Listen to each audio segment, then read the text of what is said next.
संपूर्ण भारत देशात सध्या कोरोनाने थैमान घातले असून शासनाच्या नियमाप्रमाणे सर्व उत्सव रद्द करण्यात आले आहे।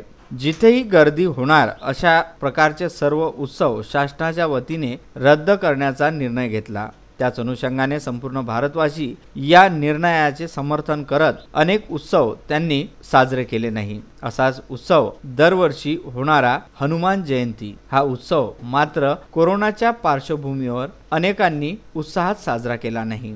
सर्व मंदिरांमध्ये शुकशुकाट पाहायला मिळाला। काही तुरळक लोकांच्या उपस्थितीमध्येच श्री हनुमानजींची पूजा अर्चा तसेच अभिषेक करण्यात आला।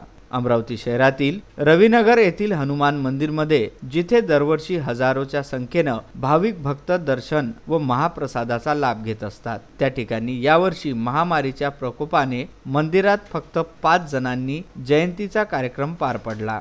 भक्तांची गर्दी होऊ नये म्हणून मंदिराचे फाटक बंद करण्यात आले। यावेळी मंदिर आणि मंदिराच्या परिसरात सन्नाटा दिसून आला। तसेच अमरावती शहरातील सर्वच हनुमान मंदिरांमध्ये शुकशुकाट पाहायला मिळाला। दरवाजे बंद दिसले। अमरावती शहरातील अतिप्रसिद्ध म्हणजे पांढरी हनुमान मंदिर येथे दरवर्षी खूप मोठ्या प्रमाणात हनुमान जयंतीच्या निमित्ताने येथे भाविकांची गर्दी पाहायला मिळते, परंतु या हनुमान जयंतीला येथे संपूर्ण शांतता दिसून आली।